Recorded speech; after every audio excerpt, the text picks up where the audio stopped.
Saludos y bienvenidos, bendito pueblo de Dios, benditos hermanos y hermanas en Cristo Jesús.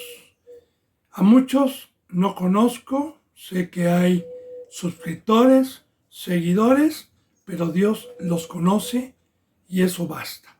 Y que la bendita palabra, pues a todos los que Dios está permitiendo escuchar por este medio, yo he orado todos los días de todo corazón para que dé un fruto, para que haya una conversión, para que no se pierdan, para que puedan estar en la vida eterna, que al final de cuentas ese es el amor de Dios y su obra por medio de los instrumentos que Él ha escogido y que les ha dado un crecimiento espiritual. Son los deseos de su siervo para todo suscriptor, para todo seguidor, para todo el que daba un seguimiento y ya no lo da, para que Dios lo humille y lo traiga de regreso y no se pierda, para todos los que Dios tenga predestinados a escuchar esta bendita palabra por este medio o por cualquier otro medio santo puesto por Dios y no por el hombre. He orado por todos los que están aquí en México, en Estados Unidos, en Ecuador, en España, en Perú, en Colombia, en Puerto Rico, en Chile, en la India y en todo lugar donde Dios lo permita. Bendito pueblo de Dios, continuemos con la enseñanza número 33. Nos quedamos nosotros en el Evangelio de San Mateo, capítulo 12, para empezar el versículo 38. Vuelvo a repetir, San Mateo, capítulo 12, versículo 38. Vimos, bendito hermano y bendita hermana, la blasfemia contra el Espíritu Santo. Vimos también, bendito hermano y bendita hermana, de una generación de víboras, ya proféticamente, que creen que son hijos de Dios, pero no son hijos de Dios. Y ya también vimos ayer el fruto, que todo aquel que no da testimonio y que trabaja todos los días y que es el verbo de Dios, el que no lo hace tiene una palabra ociosa. Y de igual manera, recordemos que los pecadores, que los que están en el mundo, la palabra que ellos tienen, las prédicas que ellos tienen son de prosperidad, son ociosas, son de enseñar la obra que da fama, poder y riquezas temporales, mas no la obra que edifica para vida eterna. Así que ahí está, bendito hermano y bendita hermana.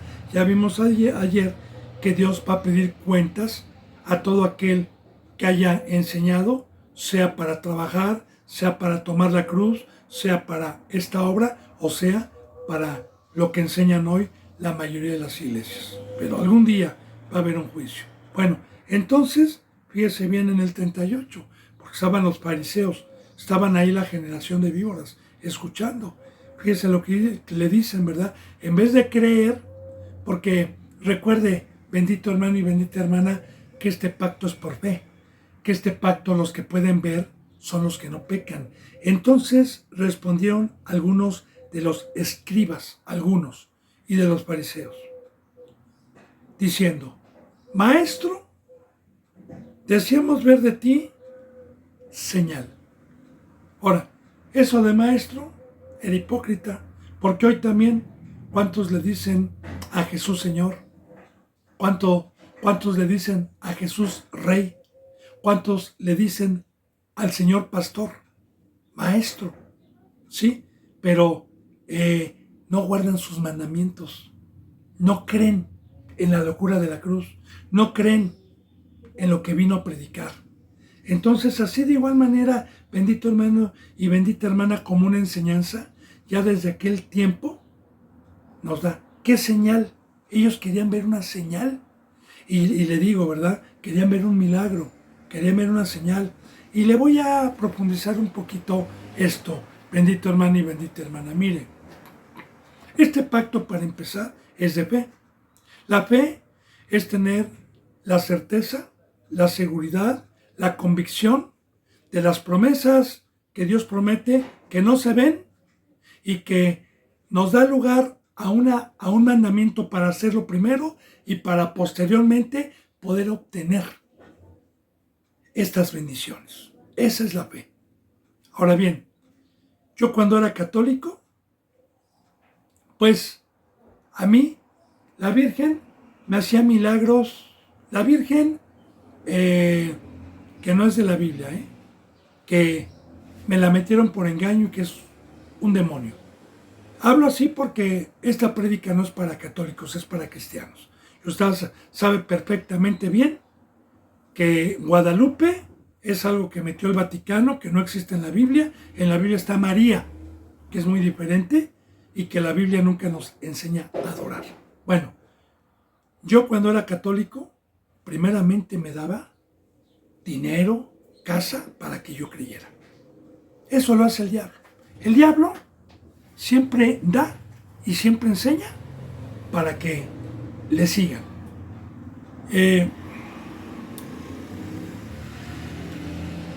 Pongo siempre ejemplos, ¿no? En las iglesias apóstatas que se disfrazan de ángeles de luz, hacen milagros, ¿sí? Muchas, otras no. Levantan paralíticos, hacen milagros, pasan testimonios que yo no tenía casa y hoy tengo casa. Y Dios, para empezar, no dejó esa doctrina. Las riquezas que Dios nos promete, que son espirituales, para poderlas adquirir, hay que creer primero. No hay ninguna señal si no hacemos primero. Le explico. Cuando Dios permitió, por su misericordia, llegar a mi vida con el Evangelio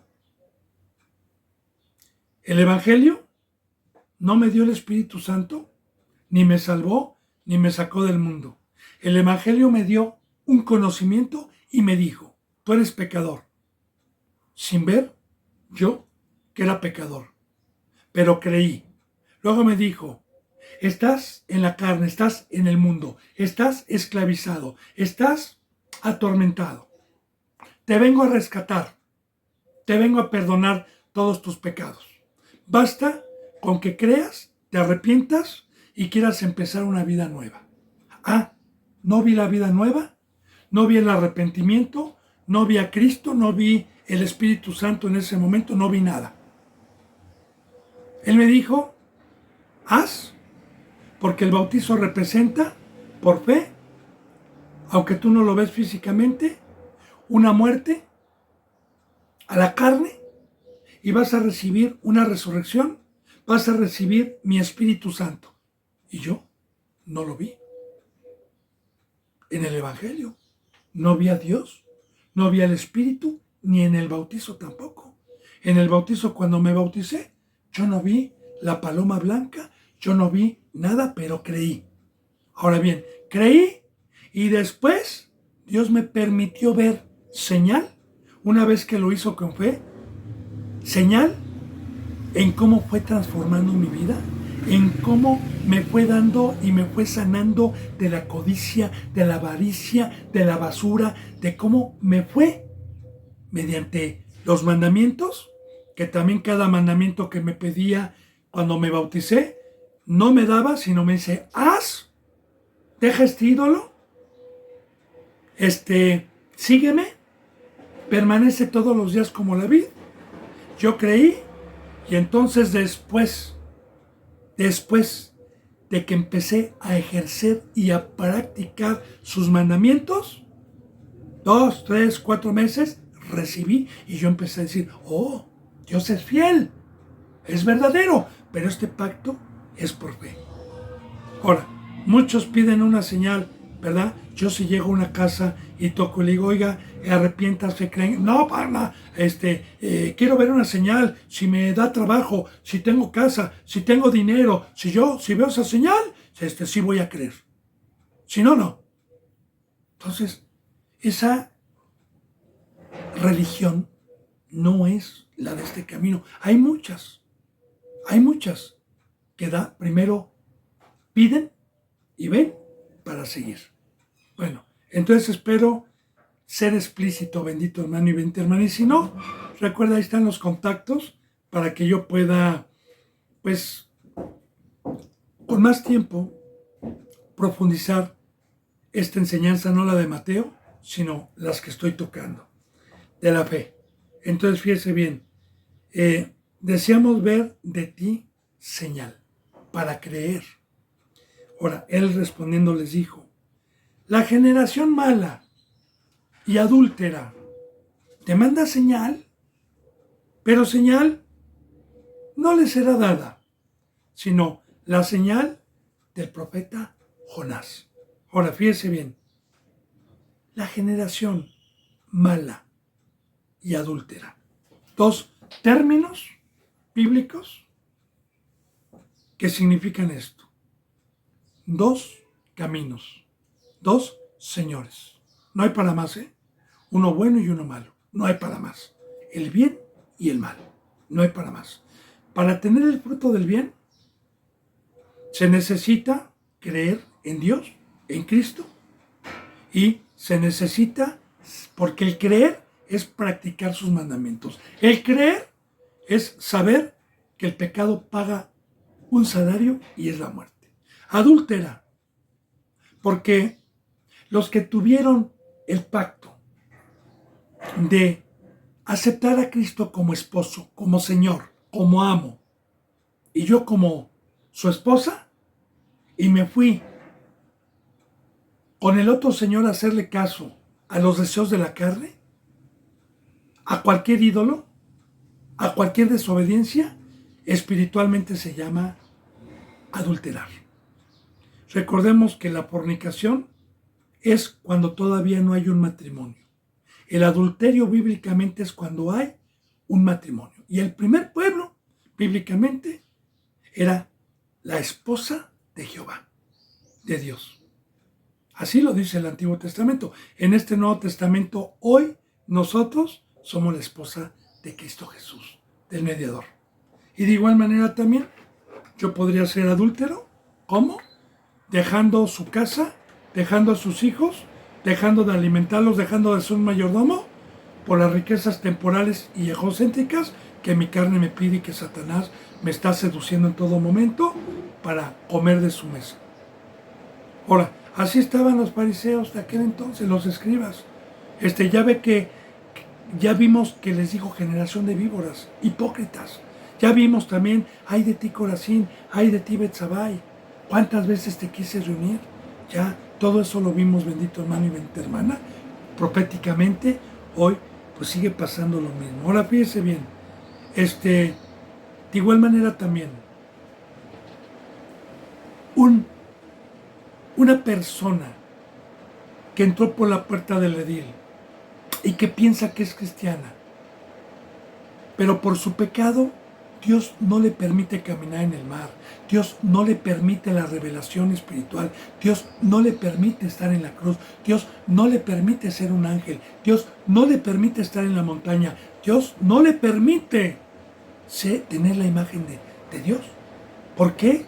Porque para poder tener ese poder, ese milagro, esa transformación y esas verdaderas riquezas que son espirituales y no las temporales y las engañosas, hay un precio.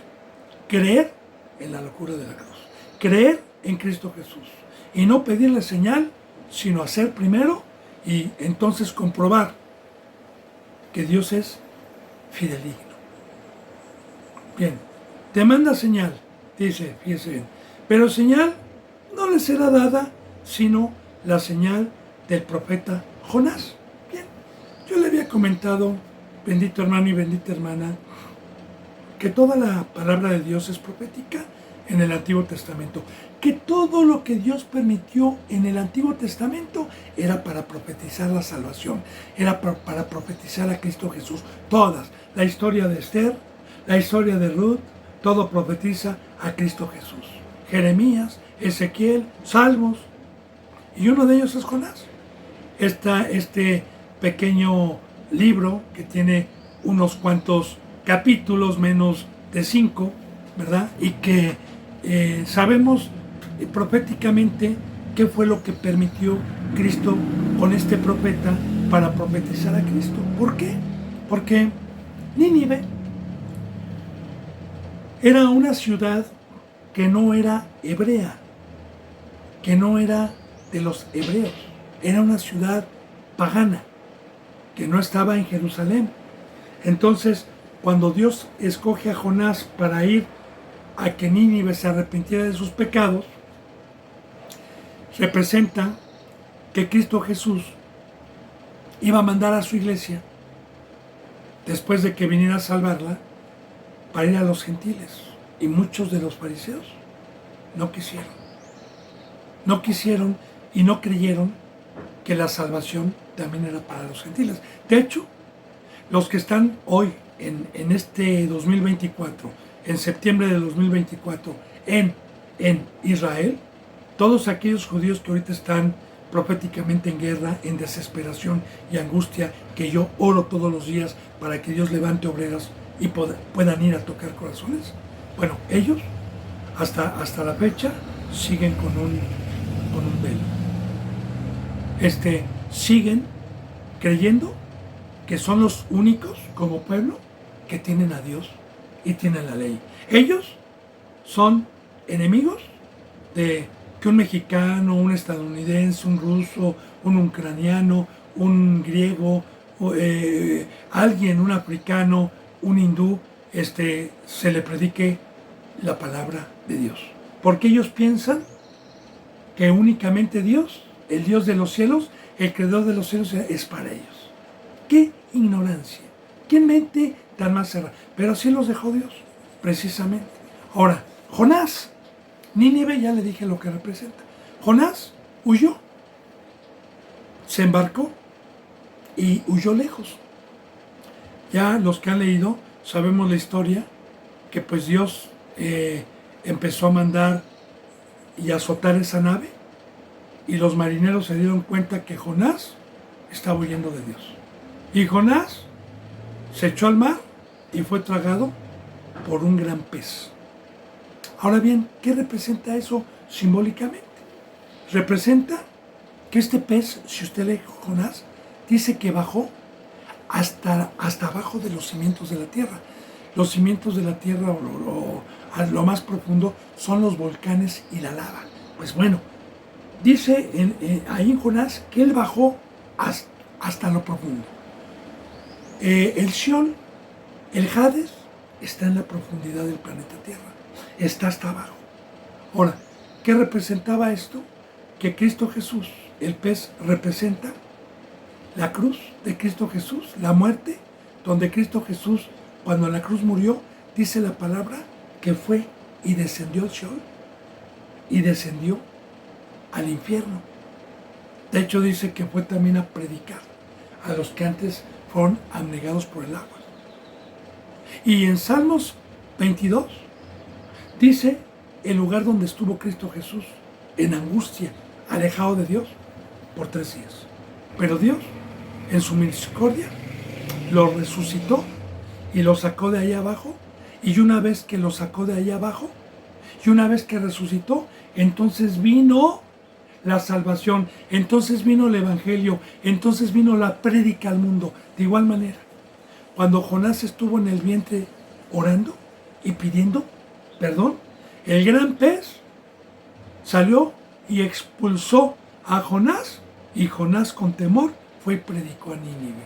Es maravillosa la palabra de Dios, hermano, las profecías, porque Cristo Jesús primeramente comenzó el evangelio y después mandó a la iglesia.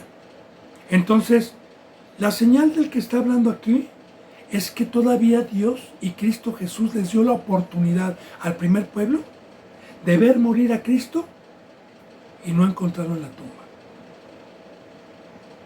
Cristo resucitó. Esa señal les iba a dar. Muchos creyeron. Otros, como ya lo sabemos, en los evangelios, cuando dijeron, una vez que Jesús murió, ¿qué dijeron ellos mismos, los fariseos y los saduceos? ¡Ay, Pilato! Te pedimos que pongas guardias ahí porque escuchamos blasfemar a que iba a resucitar. No vaya a ser que sus discípulos vayan y roben el cuerpo y luego digan que resucitaron. y pusieron guardias. ¿Y los guardias vieron una piedra inmovible? ¿Cómo fue movida? Y cómo Cristo Jesús resucitó. Y fueron y dieron testimonio, los guardias, diciendo nosotros lo vimos. Y los fariseos y los les dieron dinero para que callaran. Así de cerrados, así hace el pecado, así hace Dios también con esta gente incrédula. Que a pesar de que Cristo Jesús vino a hacer milagros, a pesar de que todavía quedamos ciegos donde caminamos en el mar, donde no militamos, ellos son ciegos, no pueden ver. Callan. Bueno, entonces ya le dije cuál es la señal. No tendrá ninguna señal más que la señal de Jonás. Y eso hablaba de la muerte y resurrección de nuestro Señor Jesucristo. Dice en el 40, porque como estuvo Jonás en el vientre del gran pez 3 días y 3 noches, así estará el Hijo del Hombre en el corazón de la tierra 3 noches y 3 días. Y el corazón de la tierra es el Hades, es el Sheol, es en medio. Ahí estará 3 días. Ahí estuvo nuestro Señor Jesucristo muerto. ¿Por qué muerto? Alejado. Totalmente alejado, porque la palabra muerto significa alejado. No como la muerte que nosotros conocíamos de quedar sin conocimiento, sin quedar ajenos a la realidad. No. La palabra muerte espiritual significa una separación. Y así estuvo separado por el pecado y Cristo Jesús descendió a pagar nuestros pecados y descendió al lugar donde nosotros teníamos que descender por el pecado. Pero su Padre lo resucitó. Entonces, esa fue la profecía, ¿verdad? No habrá otra señal. ¿Ahora tuvieron la señal? Sí tuvieron la señal, hermano. Porque se corrió la voz. Muchos creyeron cuando Cristo Jesús bajó, murió y resucitó. Y se presentó durante 40 días vivo. Dice, los hombres de Nínive se levantarán en el juicio contra esta generación y la condenarán, porque ellos se arrepintieron a la predicación de Jonás. Y aquí, más que Jonás en este lugar. Ahora, fíjese bien, los hombres de Nínive, los que no eran pueblo mío, y de igual manera, oye, también, yo no era pueblo. Yo era mexicano, no era de Jerusalén, pero fíjese bien, bíblicamente hay una profecía que todos los gentiles que fuimos llamados, que no éramos su pueblo y que permanecimos en la verdad, algún día nos va a levantar Cristo para juzgar primeramente al primer pueblo y a los que no quisieron. Ahora, Nínive, en aquel entonces, se arrepintió a la predicación de Jonás. Oiga lo que le voy a decir. Sin ver, sanar a los ciegos. Sin ver que los paralíticos eran levantados. Sin ver que los ciegos eran sanados. Que los sordos eran sanados. Sin ver que se resucitaban muertos. Sin ver todo eso. Y aparte también, mayor que Jonás, el Hijo de Dios, el Salvador. A los suyos vino y los suyos no le recibieron. ¿Pero por qué?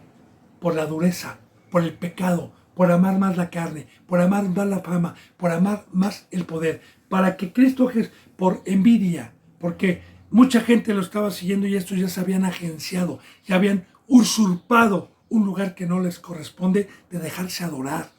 Como hoy también, porque en las congregaciones, en donde les aplauden, en donde entran como parroquiales los representantes, esos son hijos del diablo.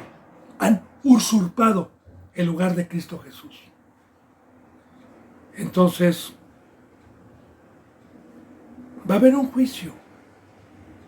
Y un juicio más horrendo para los que tuvieron oportunidad de poder ver al Hijo de Dios y de poder ver sus milagros, y aún así pedían señal. ¿Por qué? ¿Qué otra señal querían si ya estaba resucitando muertos? Ya habían visto señales, ya vimos cómo en San Mateo también sanaba ciegos en reposo y decían, echaba fuera demonios, hacía señal. ¿Y qué decían? Demonio tiene. Entonces, como dice la palabra, vino el Hijo del Hombre que no come ni bebe y malo. Viene el Hijo del Hombre que come y bebe y se sienta con pecado y malo. Pues sí, todo lo ven malo.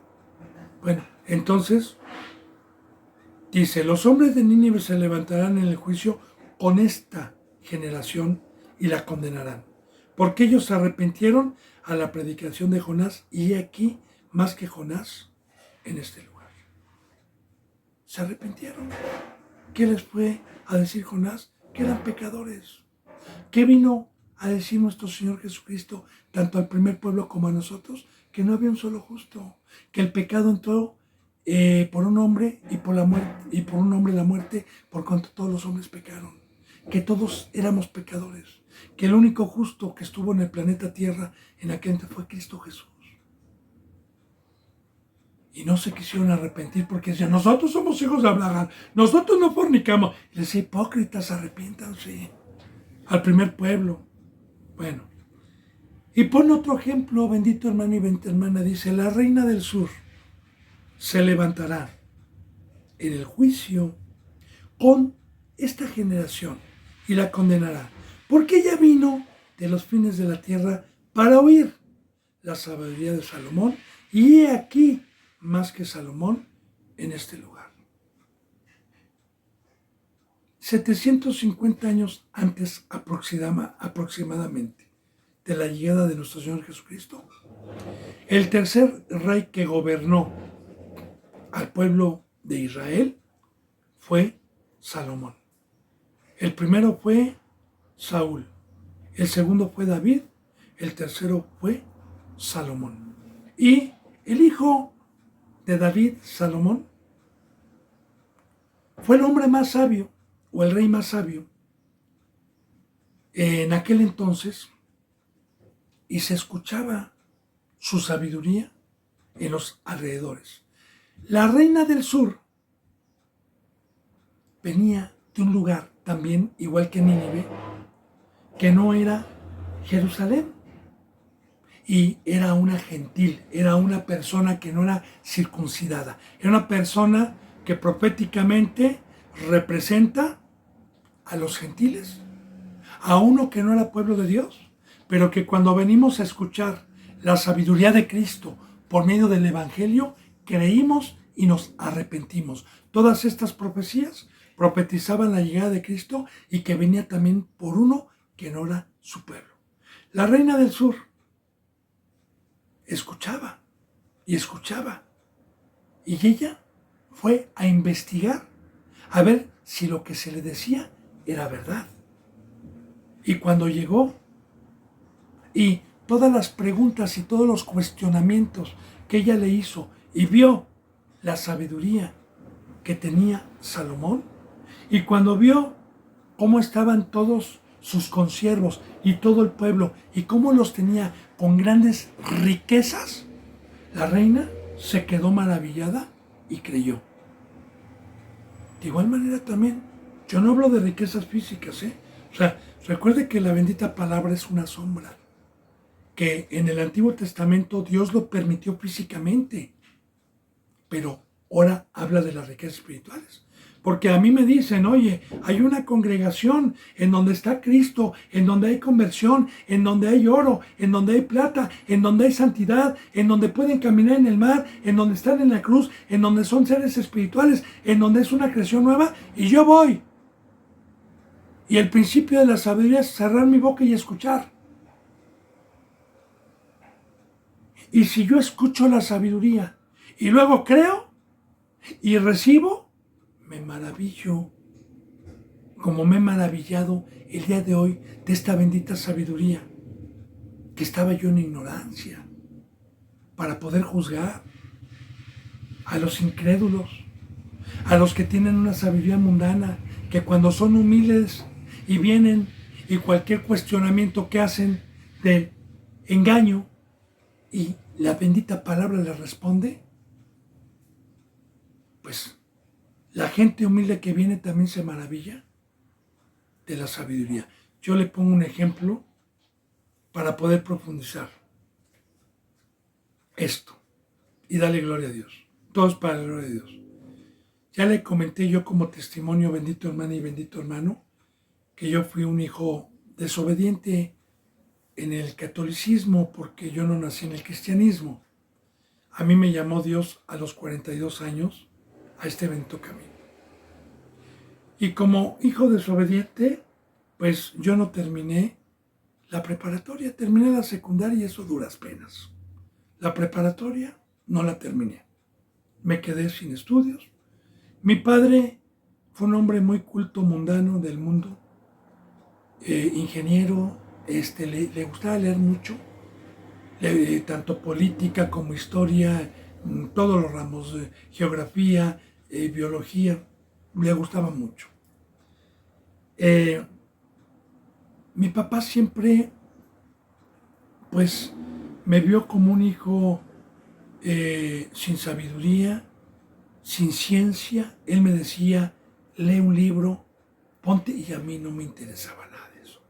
Bien, cuando Dios me llamó de las tinieblas a su luz admirable y fui de toda la familia, tanto materna como paterna, el primero que fui llamado a la verdad, y cuando Dios, después de 1 año, 2 años, me dio sabiduría y pude yo tratar de predicar a mi padre sacaba argumentos del Big Bang, del hombre mono, que todo lo que saca una persona sabia para contender o para tratar no de contender, sino poner su sabiduría que les enseñaron. Y yo recuerdo, bendito hermano y bendita hermana, para la gloria de Dios, que toda duda y toda cosa que mi padre había aprendido en los libros, la Biblia, le contradecía con sabiduría y con razonamientos. Y yo recuerdo que mi papá se enojaba porque él siempre quería tener la razón y se molestaba y se enojaba. Varias veces llegó y se paró y me dejó. Después de tiempo, mi papá fue humilde y creyó.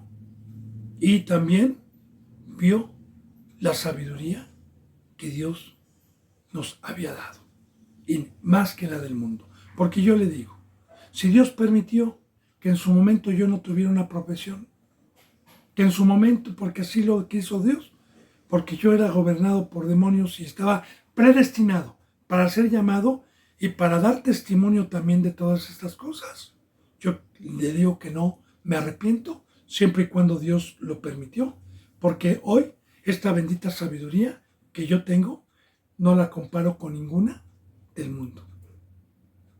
Así que bendito y alabado sea Dios. Así Salomón, la reina de Saba, que era una reina y por naturaleza pues era una persona sabia del mundo, cuando vio esta sabiduría espiritual y vio la sabiduría de la reina, porque era rica, llevó muchas riquezas a Salomón. Y recuerde que la sabiduría del mundo, eso es lo que nos da. Cuando ella vio la sabiduría de Salomón, dio piedras, dio todo, dio todas sus riquezas, todo lo que tenía lo dio por esa sabiduría. Acuérdese también, bendito hermano y bendita hermana, de las parábolas que utiliza la Biblia. El buscador de perlas, el que encontró un tesoro, fue y vendió todo lo que tenía. Para esto no tiene precio. Esto es una riqueza, una bendición, la sabiduría de Dios. Ahora, la reina del sur se levantará en juicio con esta generación y la condenará porque ella vino de los confines de la tierra. Ahí está, lejos. Nosotros también estábamos lejos, no éramos de Jerusalén. Y aquí, y para oír la sabiduría de Salomón, y aquí más que Salomón en este lugar, que la reina del sur creyó.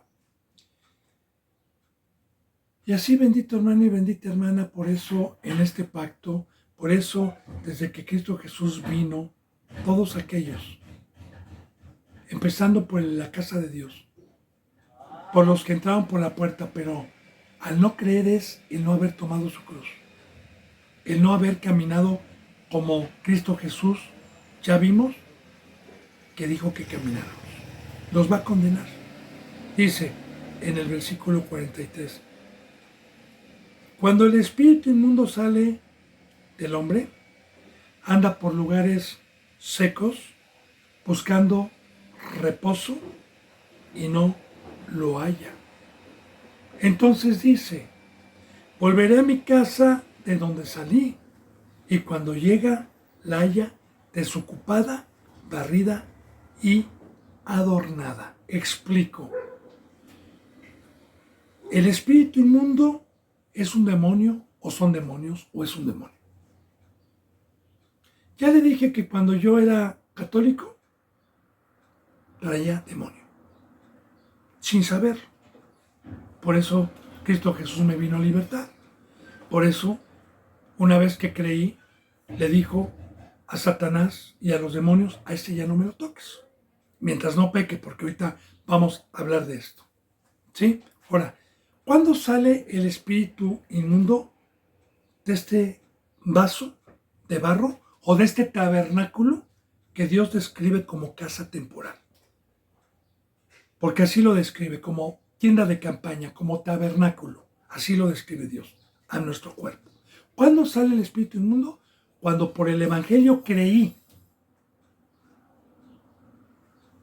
Y en el momento de entregarle mi vida a Dios y de morir al pecado por medio del bautizo y salir del agua, en ese momento el espíritu, como paloma, descendió. Y el único que puede expulsar demonios es Dios. En ese momento, el espíritu inmundo que yo tenía, inmundo se llama porque la obra de ellos es llevarme a la basura, al excremento. Y ese es el mundo. Son las riquezas engañosas, son las riquezas temporales, es todo lo que va a desaparecer. Eso es inmundicia. Recuerde que el mismo Pablo dijo, ahora todo lo estimo como basura por el conocimiento. La palabra de Dios nos enseña que este poder nos lleva cautivos al excremento, a lo pasajero, a lo que son riquezas engañosas que no nos llevan a la vida eterna. Eso significa un espíritu inmundo. Están en el mundo, ¿verdad? Porque en el mundo todo nos mancha. Ahora, cuando el espíritu inmundo sale del hombre, fíjese bien, ponga atención, anda por lugares secos. Primeramente voy a profundizarle algo que ya le había yo explicado. Que el pecado empezó en el tercer cielo con la creación de los ángeles antes de que Dios hiciera el ser humano. Allá empezó el pecado. Y este querubín, una piedra hecha por Dios hermosa, que se paseaba en Edén y que tenía un ministerio, sabemos que transgredió, que codició el poder y el trono de Dios y que fue arrojado él y la tercera parte de todos los ángeles. Pero, ¿cuál es el peor castigo que Dios, aparte de arrojarlo de su presencia, aparte de separarlo, que estos seres bíblicamente tenían una casa, habitación espiritual, no de carne y de sangre, ni de barro, otra, eterna, que no envejece, que también nos es prometida a nosotros, a los que venzcamos, a los que terminemos la carrera. Esto va a regresar al polvo, esta casa, habitación donde habita ahorita mi espíritu, va a regresar al polvo y Dios tiene preparado un edificio, no hecho por manos humanas, un cuerpo celestial donde yo vaya a habitar, un cuerpo a imagen de Cristo que nunca va a envejecer, que es espiritual. También en Corintios nos habla de ese cuerpo. Bendito hermano y bendita hermana. Ahora, bueno, mi espíritu tiene una casa que es mi cuerpo, haya un reposo. Porque si Dios me quitara este cuerpo y me dejara sin una casa, le pongo el ejemplo, es como una persona, un mendigo, un pordiosero, así se les llama aquí en México, en situación de calle, en situación extrema ya de locura, de pobreza, de esos que no se bañan en 1 año, 2 años, que andan todos mugrosos, con piojos, con hambre, recogiendo basura y durmiendo donde pueden, pues no tienen un reposo, no tienen una cama, no tienen dónde guardarse de la lluvia, de la tempestad, no tienen dónde guardarse del calor, de la inseguridad de los animales. Entonces, yo le pongo ejemplos. Estos seres fueron arrojados sin cuerpo. Y aquí, la creación que Dios hizo, tenemos casas, igual los animales. Y estos seres tienen delegado por Dios el permiso para habitar en cuerpos humanos que no son de Cristo, que no son de Dios. Así como yo no era de Dios y mucho tiempo fui habitado, por eso vino el libertador, por eso vino a rescatarnos, por eso vino a expulsar a Satanás y al que tenía el imperio de nuestras vidas, a los que creímos. Bueno, ahora bien, ya le expliqué. Ahora, cuando el espíritu inmundo sale por medio del bautizo, se va a lugares secos. Ahí va. Fíjese bien. Dios representa vida, representa agua. Satanás representa sol, representa desierto. Todo aquel que no tiene el Espíritu Santo y que no tiene a Dios ni a Cristo, está seco, está muerto, está sin dar un fruto. Está en un desierto, simbólicamente. Yo, como católico, pues no daba un fruto, estaba muerto. No daba palabra, no daba amor, no podía estar en esta obra porque estaba totalmente seco, sin Dios. El Espíritu Santo representa el agua, espiritualmente. Recuerde que dice, bienaventurados los que tienen hambre y sed de justicia. Recordemos que bíblicamente, en el Antiguo Testamento, cuando el pueblo pecaba, no llovía. Y cuando no llovía, había sequía. Y cuando había sequía, no había alimento.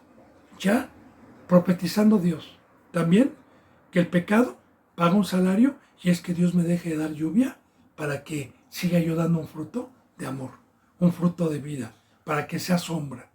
Como dice en Salmos capítulo 1, que todo justo, todo aquel que no estuvo en silla de encarnecedores, todo aquel que no pecó, se asemeja a un árbol plantado a la orilla del río que en todo momento da fruto. En verano, y en todo momento está verde. Entonces, fíjese bien, se va a lugares secos. ¿Qué es esto? Se va a seres humanos que no tienen la presencia de Dios, que no tienen el agua, porque saben perfectamente bien estos seres inmundos que no pueden entrar a alguien que tenga Dios, que tenga el agua. No pueden entrar. Entonces, se va a buscar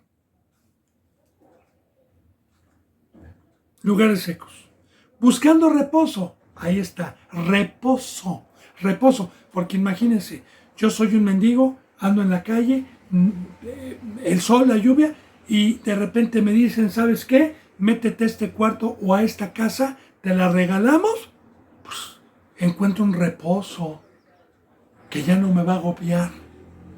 Entonces, estos seres se encuentran en un reposo. De igual manera le adelanto, aprovechando esta enseñanza, bendito hermano y bendita hermana.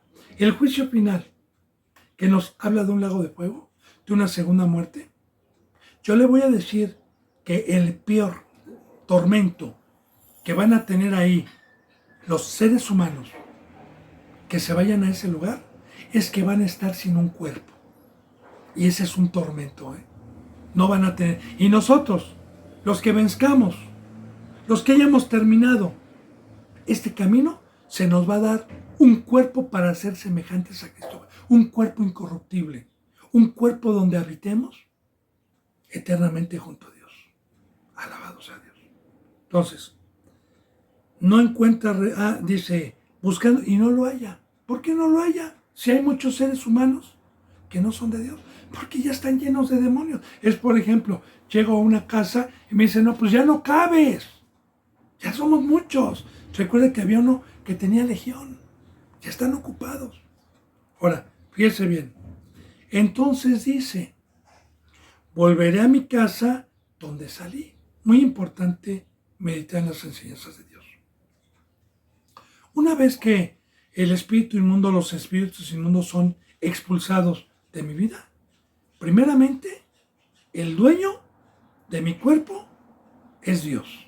Yo sé que Él es el creador de los cielos y de la tierra. Yo también sé por la Biblia que Él del polvo formó en barro esta casa y me dio aliento de vida, que es el espíritu, para que habitara mientras estuviera yo aquí en el planeta Tierra como una prueba. El dueño es Dios, pero los demonios piensan que usted es propiedad del diablo y de los demonios. Ellos piensan que esa casa es de ellos. Así como le explico. Yo tenía un local comercial como a 1 hora de aquí en el Estado de México. Grande. Y por un tiempo no pude ir. Y se me metió gente. Y hicieron unos pagos, hicieron unos movimientos, aquí en México se llaman paracaidistas, y me quitaron el local. No siendo de ellos. Se lo robaron. Ya no lo pude rescatar yo. Además, más bien, ya no quise yo perder el tiempo como cristiano, porque ya era cristiano. ¿Sí? De perder el tiempo en juicios, en dinero, porque yo dije, me va a quitar de la obra de Dios, vámonos. Pero, así, los demonios también piensan que usted es propiedad, sobre todo cuando habitaron por un tiempo dentro de usted. Y ellos están siempre al pendiente, fíjese bien, porque los paracaidistas se meten a predios o a casas que están desocupadas o abandonadas. De igual manera, si yo peco, me abandona Dios. Se me sale Dios y mi espíritu se queda dormido dentro. Porque el pecado paga un salario y es la muerte. Y queda mi casa desocupada. Por eso no contristéis el Espíritu Santo. Por eso no apaguéis el fuego de Dios. Porque, ¿cuál es mi protección ante los demonios? Ante Satanás, que Dios habite dentro de mí y que mi espíritu esté vivo y que el espíritu de Cristo esté dentro de mí. Así viene Satanás y dice, no, no está seco.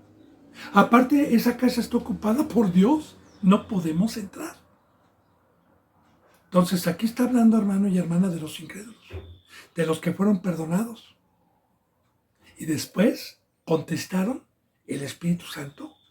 Y entonces Satanás y los demonios saben perfectamente bien que aunque uno sea cristiano, si tropieza y no se arrepintió, si practica el pecado, si cae en el engaño de Satanás, saben los demonios que ya tienen casa otra vez. ¿Se acuerda que vimos también la enseñanza del endemoniado del Gadareno? ¿Se acuerda dónde se fueron a meter los demonios? A los que han dado un seguimiento, a una pila de puercos. ¿Se acuerda cuál fue la enseñanza de los puercos?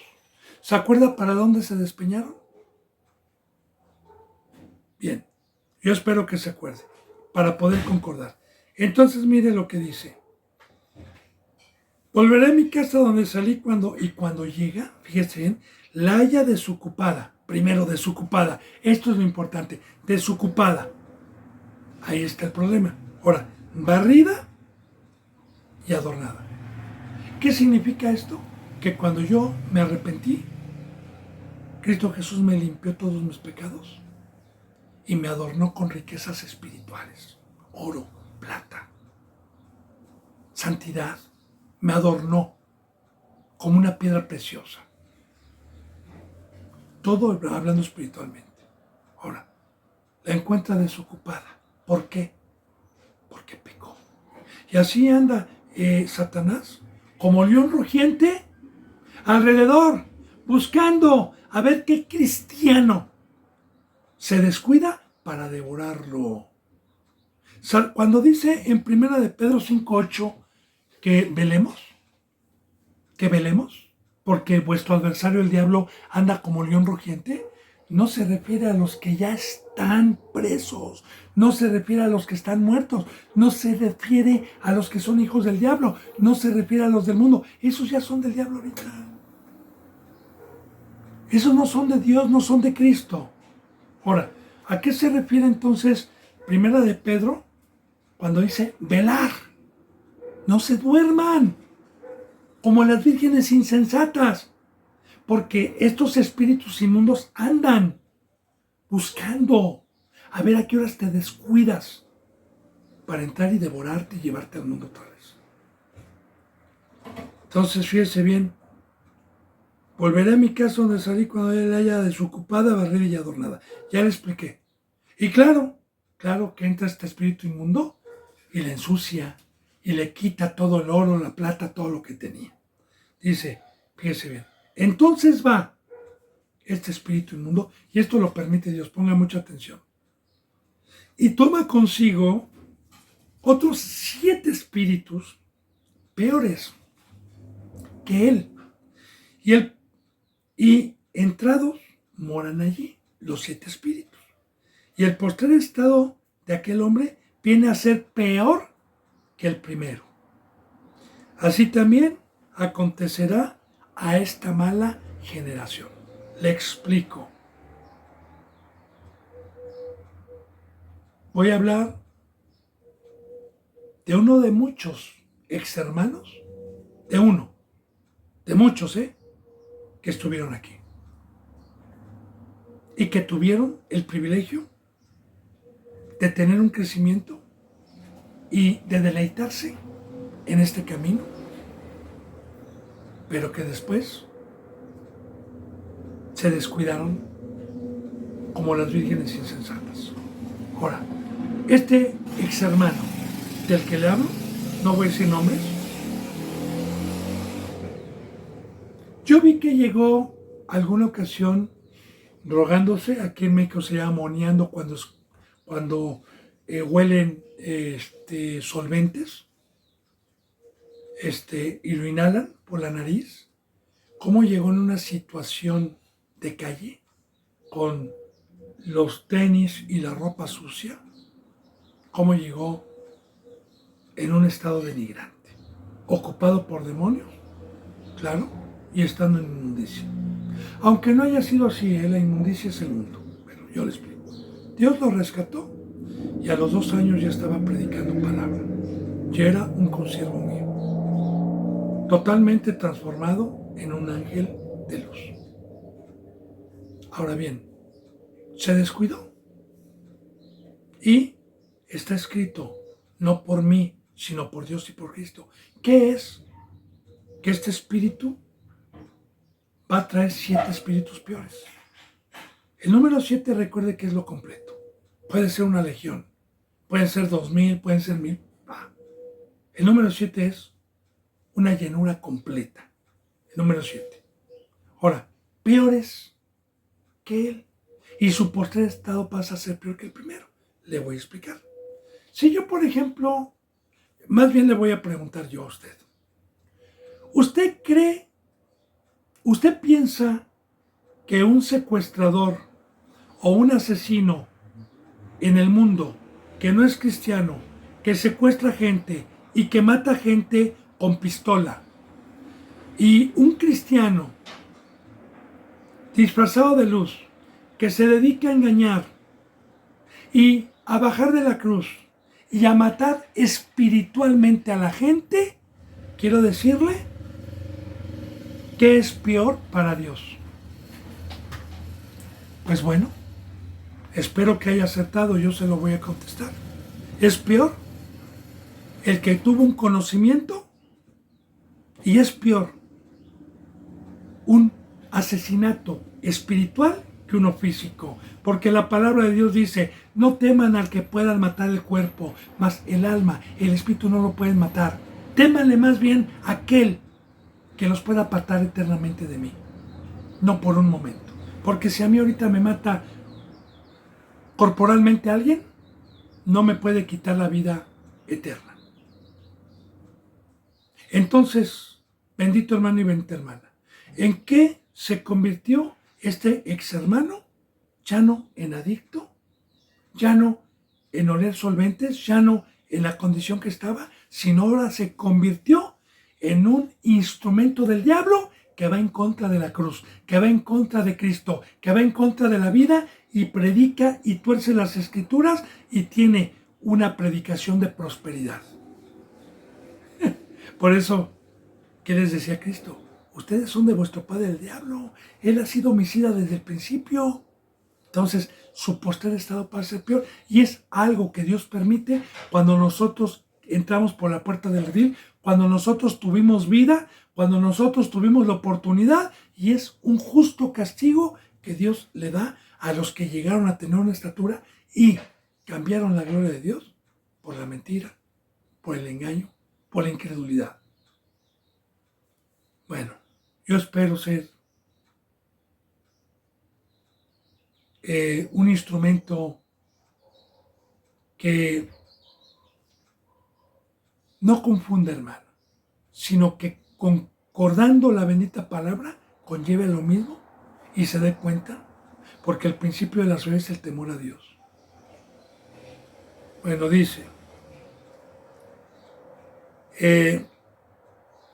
dice, así también, al final del 45, así también acontecerá a esta mala generación. Recordemos que generación es simiente. Hay dos pueblos, uno del diablo y otro de la mujer, ya profetizados por Dios. Dos simientes, dos pueblos. De generación, o somos de la luz o somos generación de víboras. Y se refiere en general. La Biblia está viva, hermano. No, ellos ya no están. La Biblia sigue. Dios sigue siendo el mismo ayer, hoy y siempre. Dice en el 46, mientras él aún hablaba, la gente, he aquí, vino su madre y sus hermanos estaban afuera. Y le querían hablar, pero por la multitud no podían llegar, porque había mucha gente cuando Cristo Jesús hablaba. Ahora, muy importante, he aquí tu madre, su madre y sus hermanos. ¿Por qué es muy importante tocar estos puntos? Yo sé que usted no es católico, quizás lo fui como yo, porque a mí me enseñaron que la guadalupana era madre de Dios. Madre de Dios, qué blasfemia, tan más grande. Cuando Dios no tiene ni principio ni fin, ni tiene madre. Porque imagínense nada más, si yo digo que Dios tiene una madre, pues no tiene entonces tiene un principio Dios. Y la inmortal sería la madre de Dios o la primera. Pero bueno, gracias a Dios nosotros no somos católicos. Ahora, está hablando de María, el instrumento que Dios escogió cuando estaba desposado, como ya lo vimos en Mateo, con José, una virgen, por el cual Cristo Jesús no podía nacer por medio del semen, porque el semen ya venía con pecado. Desde que entró el pecado al mundo por un hombre y por el pecado la muerte, todos los que nacimos de semen veníamos con pecado.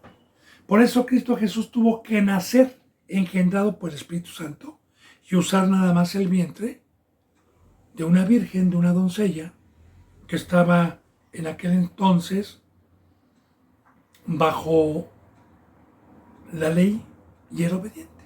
Bueno, la madre terrenal de Cristo Jesús, terrenal, porque Jesús es el primogénito. Jesús no tiene madre allá arriba. Allá arriba no hay sexo. Bueno, no hay sexo femenino. Eso también es un tema que si gusta, con mucho gusto, hermano. Allá no hay angelitas. Allá, de hecho, cuando mi esposa o cuando una mujer estemos allá arriba, ya no van a ser mujeres. El espíritu que tenemos adentro no tiene bustos, no tiene miembros que nos diferencien sexualmente. No. Pero si usted quiere una enseñanza, el por qué aquí hubo mujeres y el por qué Dios la... Con mucho gusto, fue para multiplicarnos. Allá arriba no hay multiplicación de esa índole. Bueno, pero lo dejemos ahí. Entonces, la madre, llamada María, la palabra Guadalupe no viene en la Biblia. De hecho, todos los nombres que Dios ha permitido aquí en la Biblia son nombres que Dios ha puesto y tienen un simbolismo, son nombres hebreos. Ahora, vino su madre.